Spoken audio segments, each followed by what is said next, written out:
gotta say, it's very surreal to be reviewing a new season of Daredevil that not only has the same cast returning, but is also an actual continuation of the original Netflix series and part of the MCU. Daredevil Born Again picks up just about where Season 3 of Daredevil left off, with us joining Matt, Karen, and Foggy spending another evening at Josie's bar.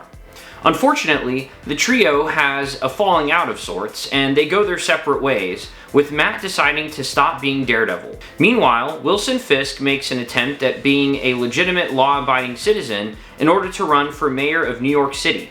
But can Matt and Wilson resist their true nature and avoid becoming Daredevil and Kingpin again? Howdy, I'm the guy with no name, and I appreciate you guys stopping by my channel. By the way, appreciate how many subscribers I got from my last video, and I'm actually super close to my goal of reaching 300 subscribers. So if you enjoy the video and want to show your support, like and subscribe. By the way, please give me grace on some of these pronunciations, but yeah, Daredevil Born Again Season 1's showrunner was Dario Scardapane, who was one of the writers and executive producers of the Punisher Netflix series. It stars Charlie Cox as Matthew Murdock, aka Daredevil, Vincent D'Onofrio as Wilson Fisk, aka Kingpin, Ayelet Zurer as Vanessa Fisk, Wilson's wife, Margarita Levieva as Heather Glenn, a therapist and author who becomes a love interest of Matt's, Michael Gandolfini as Daniel Blake, a young political protege of Wilson Fisk's, Wilson Bethel as Benjamin Poindexter, aka Bullseye, John Bernthal as Frank Castle, aka The Punisher, Deborah Ann Wall as Karen Page, and Eldon Henson as Foggy Nelson. Before I get into my thoughts on the season, if you didn't know, the very fact that this show even exists is nothing short of all the stars aligning. Back in November of 2018, despite its popularity, Daredevil was canceled shortly after its third season was released, and it was as if millions of fans suddenly cried out in terror and were suddenly silenced.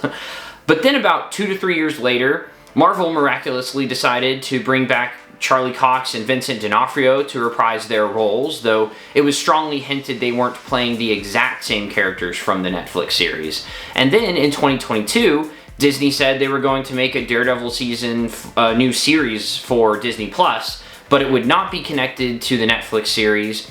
There would be many characters who would not be returning, some would even be recast, and it was going for a lighter tone. Thankfully, they decided to pull a Batgirl and scrap the whole thing, and instead brought us this new iteration of Daredevil, which would see basically the entire cast returning. It was going to have a darker tone, and it was going to be officially a continuation of the Netflix series, essentially being Season 4. So with all that drama and hype, Born Again definitely had a lot to live up to. Thankfully, I felt like it did live up to the first 3 seasons, and it is a worthy continuation of the show. I think some people went in expecting it to blow them away and be decisively the best season so far of Daredevil, and they were a little disappointed that it ended up being similar in quality to the other 3. But to me, I mean, that's high praise, and I'm very satisfied with what we got. I think it's just one of those things that if you ask somebody what their favorite season of Daredevil is, there's really an argument that could be made for any of them being the best, and like I said, I think they're all great quality, so that's nothing negative. The strongest part of Born Again, hands down, has to be the relationship between Daredevil and Kingpin. The writing is really great, and every time they interacted, I was glued to the screen, and even when they don't interact, the show does a great job of kind of splicing the scenes together and comparing and contrasting what's happening to the characters. Also, Cox and D'Onofrio prove once again they were born to play these roles, and I really hope and pray that Disney makes them play these roles until they're 90. There's a focus on dramatic elements to be sure, but also with it being a Marvel show, particularly Daredevil, there are a lot of action scenes throughout, and I thought overall they were really good. There was an overuse of slow-mo though, which really I could have done without. The biggest weakness has got to be the fact that we don't spend much time with Matt, Karen, and Foggy. You know, like I said, they split.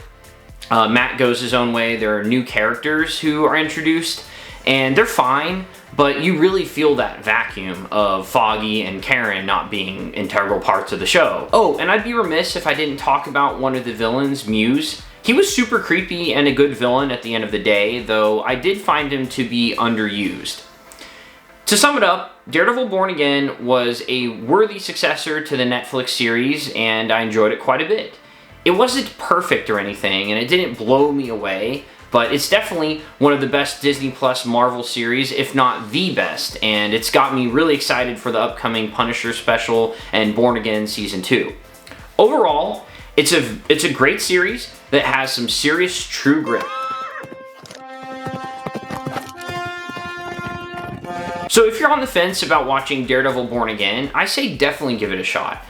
Although I will say you really should watch seasons 1 through 3 of Daredevil at least, just so it'll enhance your enjoyment and you'll actually understand the characters and their backstory, and there will be a lot of connections that you just won't understand. So if you want my full recommendations, I would say watch Daredevil seasons 1 and 2, then Defenders, then Punisher season 1, Daredevil season 3, Punisher season 2, and then Born Again. And I know that's a lot, maybe too much of a commitment, but I guarantee you, you'll probably like them quite a bit. They're all really good, except Defenders has a little bit of iffy parts at times, but I really think that'll be the best way to set you up for enjoying Born Again. And also, let me know in the comments if you've seen all the Daredevil seasons, how you would rank them from best to least. I'd really be interested to see where Born Again falls under.